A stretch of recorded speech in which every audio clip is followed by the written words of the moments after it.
பவானிசாகர் அணையிலிருந்து தண்ணீர் பங்கீடு முறையாக விவசாயிகளுக்கு வழங்கவில்லை என்று கீழ்பவானி பாசன விவசாயிகள் குற்றம் சாட்டியுள்ளனர்.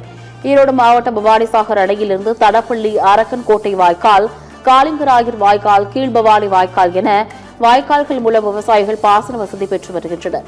கீழ்பவானி வாய்க்காலில் இருந்து பாசனத்திற்காக 2 லட்சம் ஏக்கர் விவசாய நிலத்திற்கு பாசனம் பெறப்பட்டு வருகிறது.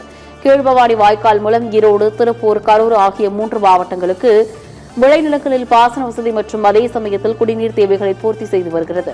இந்நிலையில் கீழ்பவானி பாசன விவசாயிகள் நீர் பங்கீடு முறையாக செய்யப்படுவதில்லை என்று குற்றம் சாட்டி கரும்பு கதிரை கையில் ஏந்தியவாறு மாவட்ட ஆட்சியர் அலுவலகத்தில் உள்ள நீர்வளத்துறை பொறியியல் அலுவலகத்தை புகார் மனு அளித்து காத்திருப்பு போராட்டத்தில் ஈடுபட்டனர். 7 வருஷமா பாத்தீங்கன்னா இந்த பகுதியில நெல், கரும்பு, மஞ்சள் வாங்கி சொல்லிட்டு பலதரப்பேட்டு வந்து 30 விளைஞ்சிக்கிட்டு இருந்தீங்க.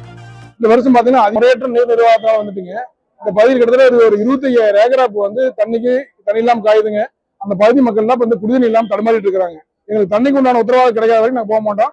இதுல வந்து பாத்தீங்கன்னா உயிர் தண்ணின்னு சொல்லிட்டு 15 நாள் கொடுத்தாங்க. அந்த 15 நாளுமே வந்து அதிகாரிகளுடைய முறையற்ற நீர் நிர்வாகத்தினால வந்துட்டுங்க 10 கிலோமீட்டருக்கு முன்னாடி தண்ணி நின்றுச்சு. கிட்டத்தட்ட 3 to 4,000 ஏக்கராவில் வந்துங்க ஒரு சொட்டு தண்ணி போகாத கிடக்குதுங்க. அங்க இருக்கிற விவசாயிகள் தடுமாறுறாங்க.